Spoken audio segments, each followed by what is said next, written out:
Gonna save onto my phone. There's tons of storage on this one.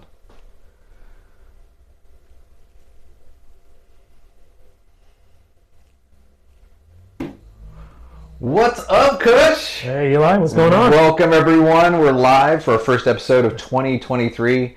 One of the best things about having you here, Kush, is I got somebody holding me accountable to do these videos. Same. Yeah. I've been shooting videos since I was like 8 years old. Maybe Wow. 10. My dad bought a video camera in the 90s, and we're talking like one that sit on this camera. Oh, yeah, like that? Yeah. He literally set it up, and I would get my brother and I would he'd let us do whatever we want. And YouTube wasn't a thing there, because I would have been, there's this kid named Ryan that makes $25 million a year. He's like 11 years old. My daughter watches him consistently. I would have been a Ryan, I think. I would have made millions of dollars on YouTube. But here we are, making millions of dollars in real estate. That's the goal, and having a limitless lifestyle. So our show is called Limitless Lifestyle. Yes. And this is more than just about real estate. It's really about lifestyle. And that's not just our company lifestyle, but your individual lifestyle as a person. The reason that our company's name is Lifestyle, do you want to know why? That's a good question. I actually don't know why. Yeah, do tell. Because real estate is literally the physical manifestation of your lifestyle. So like you think about when you walk into somebody's house, you can see what kind of lifestyle they have. You can walk into their garage and like see what hobbies they have. Are they a snowboarder? Do they play basketball? Whatever they're made. And then the other thing is that besides the physical aspect of real estate is that we really wanted agents and people to focus on more than just the sales and the processes of buying a lifestyle. It's true. Being really limitless is having limitless time to be able to spend with your family. It's about and your lifestyle is all that, and it encompasses all that, and so that's where the name came from. And we misspelled it to trademark it, so stand out, right? Yeah, we got to stand out, and we did get that trademark a couple of years ago. So we are a trademarked brand here in Lexington, Kentucky. But a lot of the premise of the show is going to be what's going on in the market. We're going to interview some agents throughout the year, and we bring in other vendors within the real estate market, local business owners around Lexington, and we're going to talk about the things that are important to real estate and what's going on locally, nationally, and what we can expect. So welcome to Lifestyle. Oh, thank you. I'm glad to be here. Yeah, we're super excited to have you. I'm glad that there's another tech nerd here besides me. And I'm glad somebody that actually appreciates all the silly toys that I bought over the years. It's been a lot, guys. I have a lot of stuff. I've seen all of them. Oh my gosh. Anytime some new toy comes out, I gotta have it. We're super excited to have you. And I think this is hopefully this is a good environment for you to excel in your own business. Yes. But also to learn from the agents that we have at our office, and we've got some really big producers here. And tell me how are you feeling about the 2023 market this year? Well, Eli, I mean, first of all, let's go over what happened in 2022. We all know something that called the big rise in interest rates, right? I mean, that just shot up. But that was more like just a correction, because really normal rates are in the 5s and the 6s, right? I mean, basically we had free money for a long period of time. It was free, basically free, right? So that happened. And now as we go into 2023, yes, rates have risen a little bit. I've been talking with my mortgage partners, and they've been saying that the rates are going to probably go down a little bit, actually, into the 5s. And so you take into consideration the fact that now house prices, they're not shooting up like how they were back in 2020 and 2021. That was just insane. Let's say unconventional. It was insane. So moving into 2023, I think home prices are going to probably just increase a little bit, but not too much. But we're going to see more of a normalization. People keep asking me, is there going to be a crash? And I tell them the same thing I tell everyone. No, there's not going to be a crash. It's more of just an adjustment period. This is what we call a transition period in real estate. It's still a seller's market. Don't get me wrong, sellers, you still have opportunities. But nowadays, buyers, you also have opportunities. You don't have to just rush to a showing, submit an offer, 8 offers on the table, who has the highest offer, which is technically just way too much going on, But people now have time to look at their houses, time to negotiate. I think we're going to see more of a healthier 2023. And you can see some concessions that we didn't see that buyers can work. There was, so I don't know if you know this, but I started in the real estate industry when I basically passed my test and Bear Stearns crashed the next week. So it was like excellent timing. Couldn't be better, right? Couldn't be better. And actually, this is something that actually in my investment deck pitch that I tell people about was my neighbor Chester was 95 years old, and I had just got my real estate license. The banks quit giving out easy money. So in 2004, I went and bought a house for $120,000. I was a bartender. Wow. I was a bartender making $22,000 a year, and it probably didn't even show that much on my taxes. I walked into a bank and was like, "Hey, how much money do I need to make to buy this house?" And I was like, I don't know, like $45,000 or $50,000 a year. And at the time, and because now you experience it, you have to turn in all this paperwork. You got to basically give up like your firstborn child and blood type, and then you can get a loan. But back then, if you had a pulse and can sign a piece of paper, you can get a loan. And that's how I did it. And that's how I bought and flipped my first property. Was I went to the bank, wrote a contract for 120. It appraised for 180 because I got to pick the appraiser. I told them it needs to appraise for 180. I went to the closing table to buy that property, bought the property, and walked out with a $35,000 check. Nice. I didn't even flip it yet. This is just me buying it. Just buying and closing, guys. And then I spent 20 grand fixing it up, and then I sold it for $180,000. So I made like $40,000. I dropped out of college and went full force into real estate. Flipping profit. But flipping and profit. It was really stupid, actually, now that I think about it in hindsight, because like had I held all those properties, I'd be a multi-millionaire many times over. But, it was easy money. And at that time, before the market crashed, you never heard of buyer concessions. And when we talk about buyer concessions, these are closing costs. Yes. So like now they're when the market was really hot, you'd be lucky to get an inspection.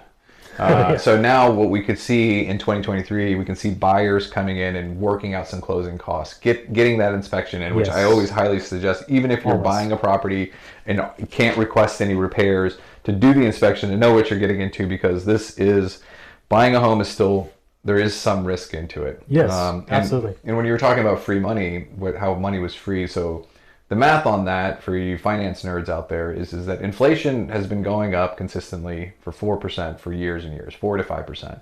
Now it's at 7, 8, or 9%. It's something crazy. Well, if you have a locked-in interest rate at 3.5% and inflation's going up at 5%, that's free money, because the value of money is losing 5%, and your interest is 3.5%. So you're making 1.5 on it.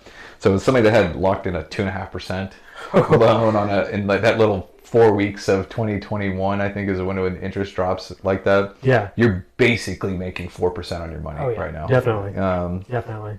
Real estate's always been a great avenue for investing your money, no matter what climate. What are you telling your buyers right now? Like when you're out there looking at properties, how are you prepping them for the home searching experience? Yeah, so I think one thing that we can now all return to is the buyer consultation. Because I know there were some times where folks were not doing consultations because the market was just so crazy. You get a buyer, immediately want to see this house. We got to submit an offer in 3 hours, and that's it. First thing you got to do is do a consultation. Set the expectations, okay?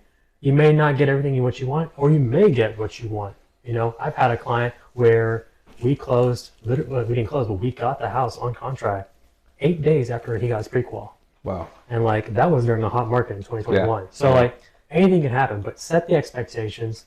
And then afterwards, just run through the protocol. What is the protocol, essentially? You know, get your pre-qualification letter, you know, go on a tour, look at some houses, weigh your options, pros, cons, do your homework on CMA, comparative market analysis.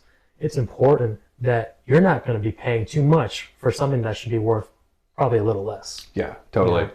Totally. And then just run the process. You know, we got to go back to fundamentals. Yeah, I think there is there's definitely the buyer consultation is one of the most important buyer consultations in real estate. Yes. It's more important than actually the listing consultation. I would agree with that, yes. Because one, let's say if this is first-time home buyers, especially first-time home buyers, there really has to be a map laid out for them in setting these expectations. And those expectations also rely on, for the agent's well-being. When we talk about lifestyle, you don't want a lifestyle where people are calling you at 8 o'clock at night. You don't want to, or 10 o'clock at night, wanting to like text you about this stuff. If you're not doing anything and you're laying around and you happen to answer your phone, my phone automatically goes into sleep mode or whatever, not sleep mode, but like do not disturb. Yeah, it has this like personal focus mode. On iPhones. So at 7 o'clock it turns on personal focus, and then at my sleep time on it is like 9:30, and then the sleep thing like, our sign's about to fall down. So we stuck it up there just to see if it'd go a whole show. We'll see how long it goes. We're what, 7 minutes into this, so we'll see if it go another 7 minutes into it. But yeah, I think that consultation is really important because it's setting the expectations of like, hey, this is appropriate times to call me.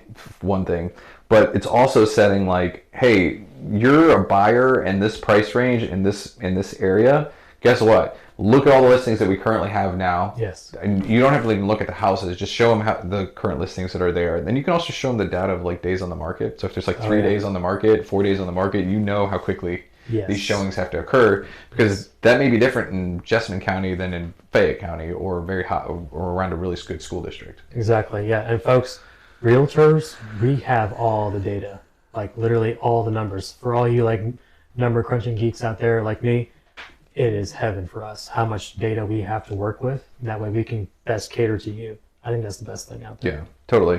And the job that a lot of the public doesn't understand what the real estate agent does. The most important part of it is keeping a cool head and moving the transaction along. Because let's face it, when you're buying a home, it is a very big purchase, but it's also a very personal purchase. Yes. And when we say personal, this is your nest. This is your home. It is your life. For a lot of people, it's their life savings. Yes. This is the biggest or this is usually the biggest form of equity that the average American household purchases. So it's really important to understand these people's emotions. I actually tell real estate agents that they should move every 7 years to remind them how much it sucks. I was going to cuss there, but told me to do PG for moving forward, but trying to catch my cuss words. We have some moments in real estate. It's like an up and down, Totally. Valleys and peaks, really. Yeah. And we have to like be willing to be empathetic to the buyers and sellers through the process. Yes. Because it's very stressful. Somebody that, may have, the down, a 20% down, and they look at their bank account, and that 20% down is literally going to drop their bank account to next to nothing. Right, when you say drop the bank account. Right, to drop the bank account. When it drops the bank account to next to nothing, that scares the crap out of people. Yeah. Because like now their nest egg is gone, and it's going into, it's a tangible thing. Yeah. Right, and there's insurance on it, and it's protected, but it's still like that security, a little bit of security is gone from there. Absolutely, I agree. So what are you expecting to see out of the market this year? You said it's going to normalize. How do you feel? What do you think that normalization is going to look like? Well, I think, let's face it, folks. I mean, it's actually a good truth. Nowadays, people have more equity in their houses than ever before in the history of homeownership in America. Oh, wow. Yeah. That's the best thing. I didn't actually know that. That's one of the best things right now. And with all that equity, people are going to be the complete opposite of what we saw in 2008, which is when that was the opposite case, right? So I think it's just good things all around, and the return to normalcy. Oh, that is such a great thing. We got to get t-shirts made like that. Yeah, no way. Return to normalcy. Should, yeah.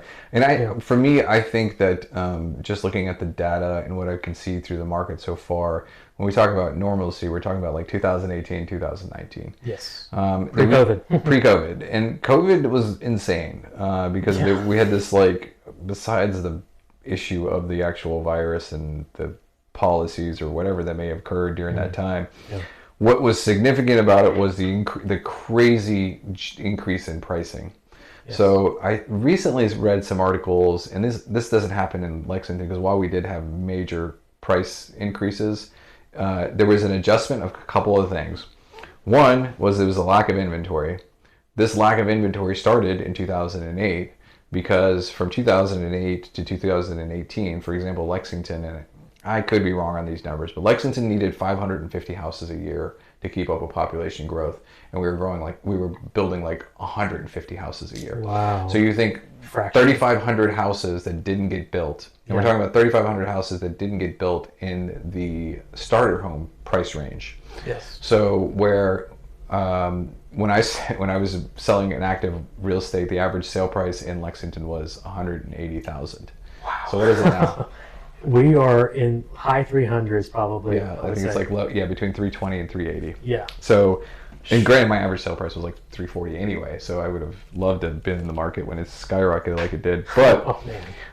I experienced it myself. I moved to St. Louis for like 9 months. Yeah. I bought a house. I sold it 9 months later, and I made, I don't know, $48,000. It was great. Not a bad investment, folks. No, it was not fun moving back and forth from Lexington to St. Louis. But yeah, but I didn't lose money, and it was great. But at the same time, you know, we're going to experience this shortage of housing for years. And if you're under 200,000, if you're a buyer under 200,000, I'm really sorry, because it's going to be hard for you to find a house in a really great neighborhood in probably a city that you want to be in. Yeah. But it's still not a bad idea to just take that distance, take the commute, and just get into something. Exactly. We got to let go of a couple of things. Mm-hmm. We got to lose a couple of things in order to gain what we want. But you're right. Yeah. I mean, the cost of living has increased. Mm-hmm. And as much as I would love it to go down, I mean, heck, I'm spending $5 on milk, which is crazy, you know. But, you know, we got to learn to adapt. And I think that's the beauty of our industry. That's the beauty of humanity, is adaptability. We know how to overcome these challenges. Yeah, and so when I talk to buyers, I like to do a top 10 list. Yeah. And I tell them they can run it up to top 20, but I do a top 10 list. And when the market was like basically endless inventory, I would go to people and I say, look, give me a list of your top 10 things that you want in a house, and we're going to prioritize them. Yeah. What's number 1? What's number 10? Perfect. Least important, right? And then what I would tell the people is like, look, I cannot promise you all 10 of these things. That's good. Yeah, it's hard to do that. When we had a bunch of inventory, I used to promise them 6 to 7 out of 10 I will find. Okay. I feel like right now that's probably like 3 out of 10. 3. What do you think about that? I agree with fair? that. Is that I agree with that. Pre-COVID, 6, maybe even 8 or 9 out of 10. Oh, really? Yeah, but nowadays, I mean, you got to really prioritize the top 3 things that you want, because other than that, you want, like, let's say a library in the house or a home office. Maybe you might get a home office, but a pool or something. Yeah. Yeah, it's going to be slim pickings. Yeah, totally. And even picking the neighborhoods that you want, it's a whole other thing. Yeah. I have, and the other thing is that with buyers, the other quagmire that we're experiencing is that interest rates are up to like 6.3 today. 6.3, yeah. Yeah, 6.4 maybe. Yeah. So now we're kind of in a situation where maybe there is a seller that wants to sell. He wants to move into a bigger house. Mm-hmm. He's locked in a 3.25 mortgage. And so now when he goes and looks at that house that is, let's say he's in a $300,000 house, he wants to go into a $600,000 house. Well, his mortgage is not just going to double. It's going to increase by 50%, or 100%. So that so what, $300,000 house is probably a $1,200 or $1,400 mortgage payment. So $600,000 house at 3% would probably be $2,500. Yeah. Well, now it's $3,500 or $3,800. So now it's like it's more than tripling what they were going to pay to move up in that house, and now we have a problem. Yeah. We have a seller that really would sell if he can get a mortgage rate that's acceptable for him. Yeah. And this is going to create more of it's going to more constraints in the market, because now we have a bunch of people that could or should have been sellers that aren't. Because they don't want to pay that extra interest rate. Exactly. And quite frankly, I quit flipping properties because I just buy and hold now. Really? Okay. Yeah, because I did a spreadsheet of... It's a spreadsheets guy right here. Yeah, I did a spreadsheet. Probably, and this is before COVID, mind you. Oh. So this is probably 25% off now. Okay.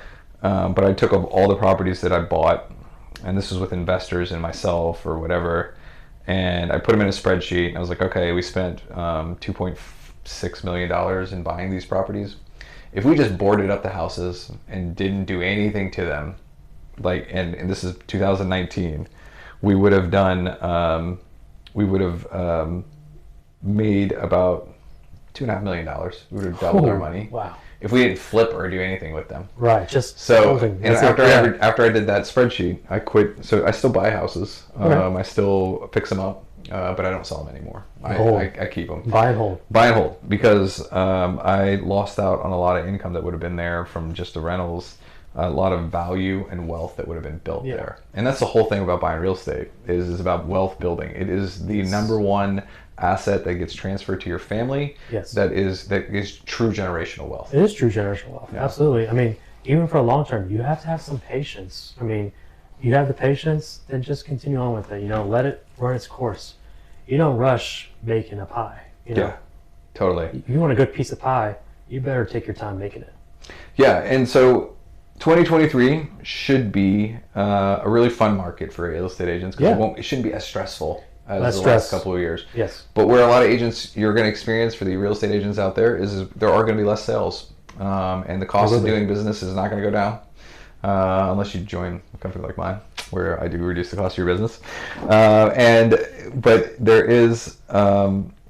But this is a good opportunity to really hone down your business skills. Yes. Really focus on referral business as opposed to the lead buying, which is not to knock lead buying. There's some people who are really, really good at it. I was never good at it. I was always terrible to talk to complete strangers. I dabbled in it. I liked it. I was pretty good at it, but it's not long term for me. Yeah, because it's a burn and churn business, and I get it. Some people excel at it. We have a ton of agents. Kudos to them. Yeah. Yeah, and so this year should be great in that sense, but a lot of people are going to hurt. I think I saw something on NAR that they're expecting, I think by the end of this year, was it like 15% of the agents to be dropping out of the business? It's around there, yeah. Yeah, 15 or 20% should be dropping out. Sad to see that number, but that's the reality. Yeah, it's an ebb and flow business. It takes about 2 years is the average. Sweet spot, yeah. Yeah, so there was a huge boost of people joining during COVID because they were sitting at home. They took real estate classes, and then a lot of the people that we saw that I would see. I imagine the growth that we experienced from 2020 to 2022 should all be completely wiped out by 2024. Wow. That's a bold prediction. I can almost guarantee it. This is recorded, right? All right, don't forget this date. What is it, the 11th? The 11th at the afternoon? 11th afternoon. We're going to rewatch this video next year on the 11th and see how many agents have dropped. I'm thinking like 20% are going to go. Yeah. Wow. And look, I mean, the fact is like, for example, the Airbnb regulations that they're going to run down in Fayette County. Yeah. I'm not opposed to them. You know why? Because they know it's going to hurt other businesses. And I have 10 Airbnbs right now, and they make money. They make more than a regular rental. But if I can get rid of 20% of the Airbnbs out there, I'm going to make a lot more money because I have less competition. Yes. And so, push the mom and pops out, and that's fine with me. Or, one of the people that at the regulations thing that they bring in public speaker, they were like, well, we may just take our business out of Fayette County. I was like, yes. Get the hell out of here. It's opportunity, folks. Yeah, you got to seize the opportunity. Yeah. Otherwise, they come and go, and then they're never going to come back. Exactly. Exactly. And I think there's always some success in what they consider down markets. Yeah. We also have to think about how super hot the markets were over the last 2 years. So is it really down? I don't think it's down. I think it's just catching up to where it's supposed to be. Yeah. But yeah, that's my things for 2023. We look forward to doing this show. They'll run anywhere between 30 minutes to an hour. And then we're going to do some 15, 10-minute shows here and there where we'll pop in and say hello. Yeah. And then we'll have a sign that doesn't fall down. Doesn't fall down. Yeah. But at least it didn't leave a mark. Good paint. All looks good. Yeah. Also looks good. And we'd love to have your questions and comments. And feel free to share this with your friends and family. Yeah. And if there's any topics, follow, subscribe. And if there's any subjects that you want us to reach out, please comment below, and we'll be happy to dig into those for you. Absolutely. Well, Kush, I think it was a pretty good first show. This is a good one. Yeah, we knocked it out in like 25 minutes, and we talked about all things real estate, and it was fun. So we will catch you guys same time next week, and look forward to hearing from you guys. All right. Have a good one.